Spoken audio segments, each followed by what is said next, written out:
Hello everyone, পাকা আম এবং সাগু দিয়ে একটি মজাদার ডেজার্টের রেসিপি আমি আজকে আপনাদের সাথে শেয়ার করব।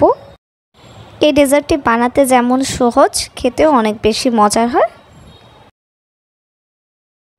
এই ডেজার্টটি বানাতে প্রথমে আমরা একটি ব্লেন্ডার জগে নিয়ে নেব 1 কাপ পরিমাণ আমের কিউব করে কেটে নেওয়া। দিয়ে দেব 1 টেবিল চামচ পরিমাণ কাস্টার্ড পাউডার আর হাফ কাপ পরিমাণ লিকুইড দুধ। এখন সব কিছুকে ভালো মতো ব্লেন্ড করে নিব।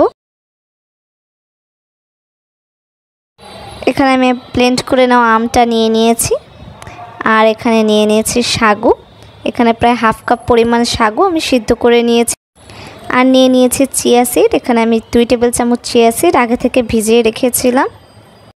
আর এদিকে আমি নিয়ে নিয়েছি 1 কাপ পরিমাণ আম কিউব করে কেটে নেওয়া। এখন একটা বোলে আমরা প্রথমে নিয়ে নেব ব্লেন্ড করে রাখা আমটা।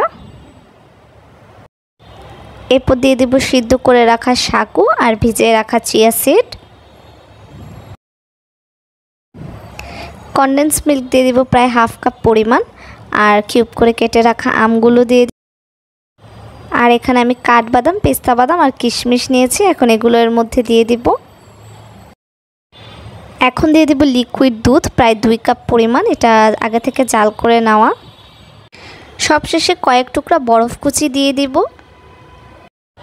এখন সব কিছুকে ভালো মতো মিক্স করে নিলেই হয়ে যাবে আমাদের ম্যাঙ্গো সাগু ডেজার্ট।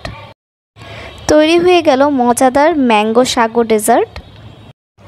এই পাকা আমের সিজনে আপনারা এই ডেজার্টটি অবশ্যই বাসায় ট্রাই করবেন। অল্প কিছু উপকরণে এবং খুব সহজেই আপনারা এই ডেজার্টটি তৈরি করে নিতে পারেন। আমার আজকে এই ম্যাঙ্গো সাগুর ডেজার্টটি আপনাদের ভালো লাগলে প্লিজ পেজে ফলো দেবেন এবং একটা ভিডিওতে একটা লাইক দেবেন। Thank you.